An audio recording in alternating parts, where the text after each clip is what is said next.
Hello दोस्तों, जैसे आप जानते हैं मेरा नाम मोहित कुमार है। और जैसे कि मैंने अपने पहले यूट्यूब चैनल पे आपको बताया था कि अभी जो हमारा आगे का जो क्लासेस होने वाला है वो रिस्क असेसमेंट्स पे होने वाला है। और रिस्क क्या है बखूबी मैं आपको आज समझाऊंगा और बहुत अच्छे से समझाऊंगा ताकि आपको एक बार में समझ में आ जाए।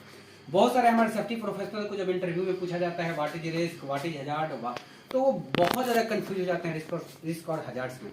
दोस्तों आज मैं जो आपको बताने जा रहा हूँ इसमें ना आपको बिल्कुल कंफ्यूज होने का रिक्वायरमेंट नहीं है।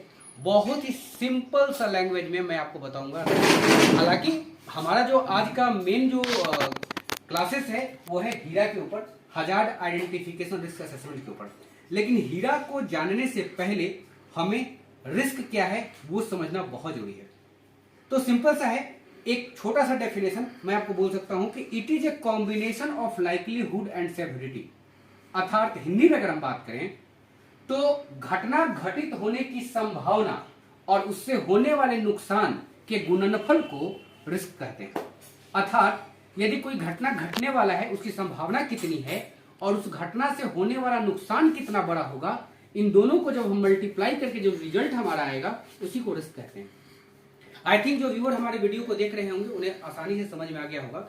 अगर इससे भी नहीं है तो मैं थोड़ा सा और इसको डिस्क्राइब करता हूं कि रिस्क क्या है। जैसे एक एग्जांपल के तौर पे हमारी माँ बहनें किचन में चाकू यूज करती है।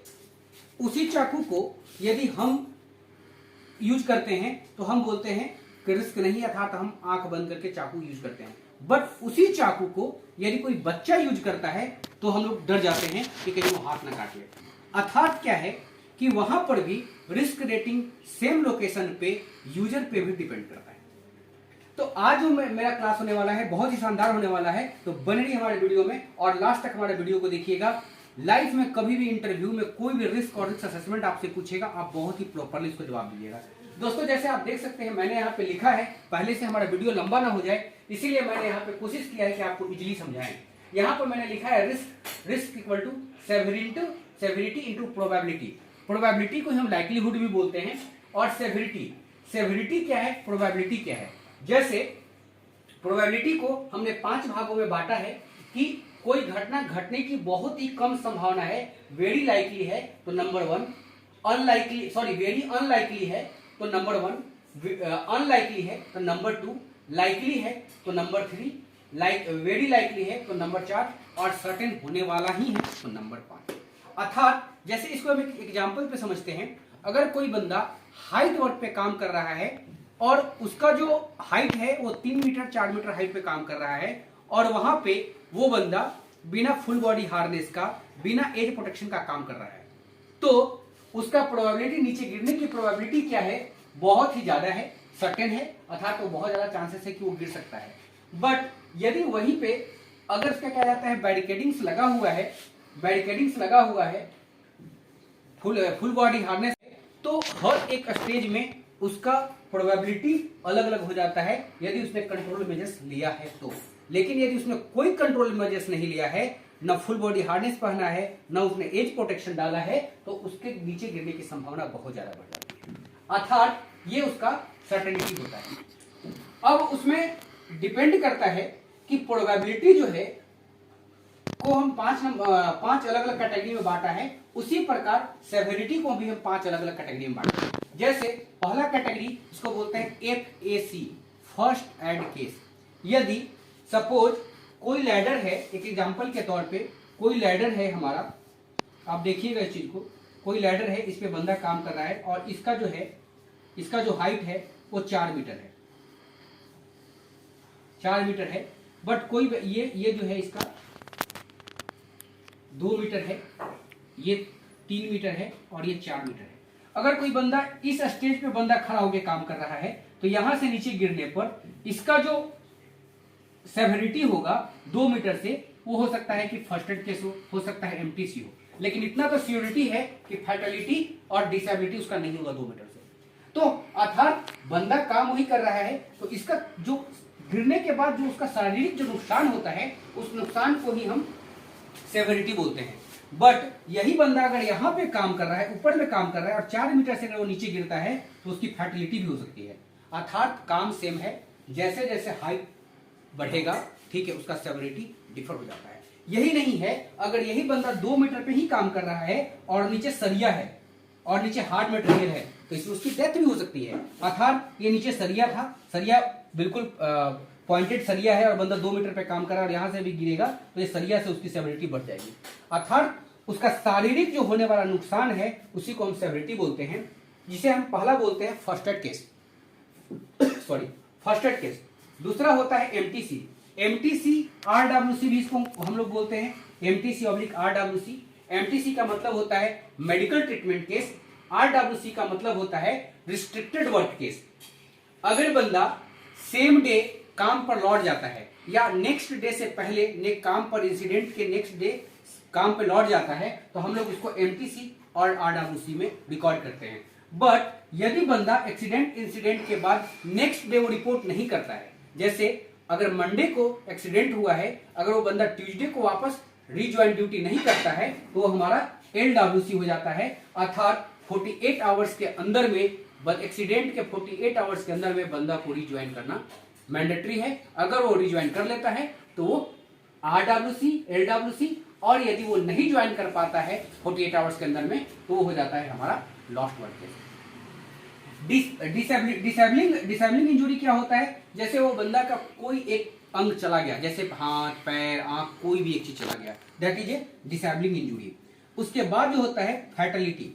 फैटलिटी का मतलब क्या होता है? डेथ हो जाना उस बंदे का। तो ये है हमारा सेवरिटी। तो बिल्कुल मैं फिर से समझाने की कोशिश कर रहा हूं।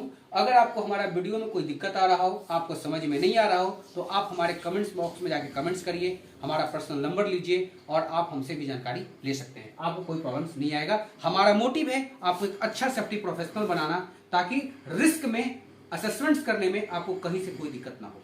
दोस्तों अभी हम चलते हैं, आप देखे होंगे इस तरह का एक रिस्क मैट्रिक्स, इसे हम लोग बोलते हैं रिस्क मैट्रिक्स। रिस्क मैट्रिक्स में क्या होता है कि ये जो लाइक्लीहुड आपने जो देखा था, ये जो लाइक्लीहुड था जिसे प्रोबेबिलिटी बोल रहे हैं, ये लाइक्लीहुड जो है ये हमने यहाँ 1 से 2 3 4 5, चूंकि ये भी देखे 1 2 3 4 5 यहाँ भी है तो 5 मैंने यहाँ भी रखा है। और ये जो सेवरिटी है यहाँ पर भी आप देखिए 1 2 3 4 5, तो यहाँ भी मैंने 1 2 3 4 5 लिखा है। अर्थात अगर जो है हम जब अब इसको मल्टीप्लाई करेंगे तो क्या होगा? 2 दूना 4, 2 तिया 6, 2 चौके 8, 2 पचा 10, 3 दूना 6, 3 तिहाई 9। देखिए हम कैसे मल्टीप्लाई कर रहे हैं, इससे इसको मल्टीप्लाई कर रहे हैं, इससे इसको मल्टीप्लाई कर रहे हैं, इसको मल्टीप्लाई कर रहे हैं। अर्थात सिंपल सा है, 3 दूना 6, 3 तिया के 9, 3 चौके 12, 3 पंजा 15, 4 दूना 8, 4 तिया का 12, 4 चौके 16, 4 पचा 20, 5 दूना 10, 5 तिया 15, 5 चौके 20 और 50 25। जो इंग्लिश मीडियम वाले हैं टेबल पढ़ लीजिए, 2 2 जा 4, 2 3 जा 6, 2 4 जा 8, 2 5 जा 10, 3 2 जा 6, 3 3 जा 9, 3 4 जा 12, 3 5 जा 15। सेम ये हमारा बन के तैयार हो गया क्या? Risk matrix according to severity and probability. अब क्या है कि हमारा रिस्क मैट्रिक्स के अनुसार हम रिस्क असेसमेंट्स बनाते हैं।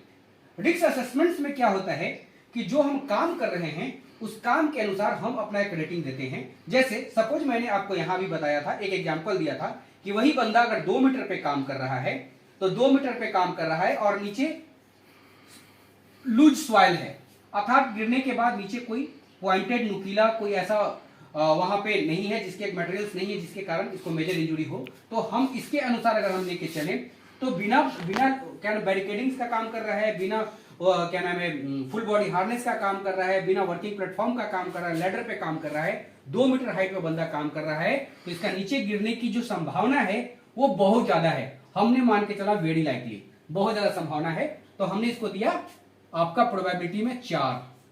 ठीक है, ध्यान से इस चीज को देखिएगा, ये बंदा 2 मीटर पे काम कर रहा है, इसको नीचे गिरने की संभावना था वेरी लाइकली, बहुत ज्यादा उम्मीद है कि वो बंदा नीचे गिर जाएगा, तो इसका था 4।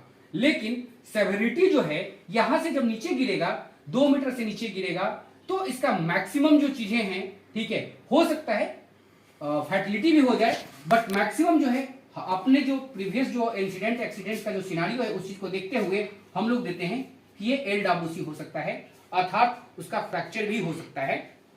तो फ्रैक्चर किस में आता है? एलडब्ल्यूसी में आता है। LWC का नंबर कितना था 3, तो यहां दिया 3। अब देखिए 3 चौके 12, 3 4 जा 12, 12। अब जो है आप देखिएगा हमारा जो रिस्क रेटिंग कहता है 1 से लेके अगर 7 है तो लो रिस्क, समझिएगा इस चीज को, बहुत ही मेजर है। 8 से लेके अगर क्या कहा जाता है 15 है तो मीडियम रिस्क,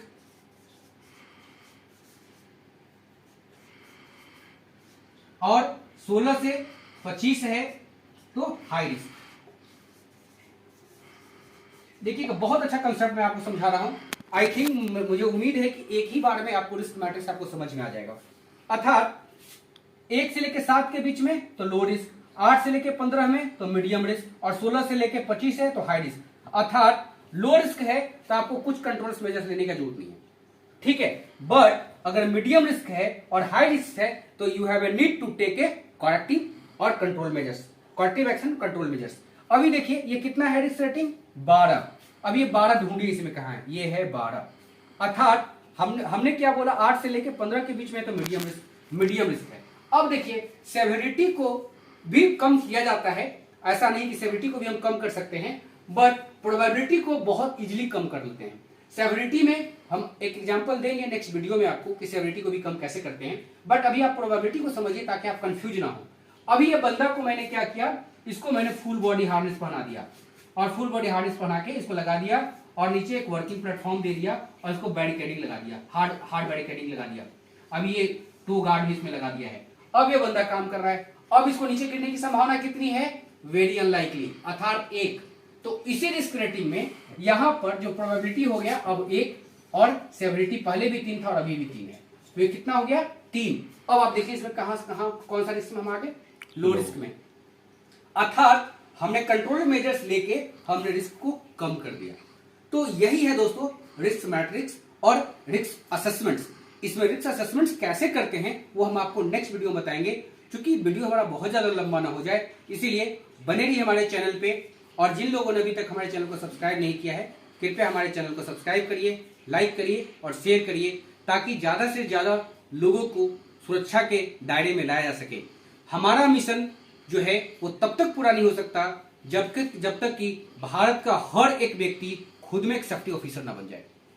हमारे चैनल को सब्सक्राइब करिए और शेयर करिए। दोस्तों थैंक यू सो मच। और फिर से मैं जाते जाते एक बात बोलूंगा, जिन लोगों को भी अगर ये कॉन्सेप्ट समझ में नहीं आया हो, कमेंट्स बॉक्स में जाइए,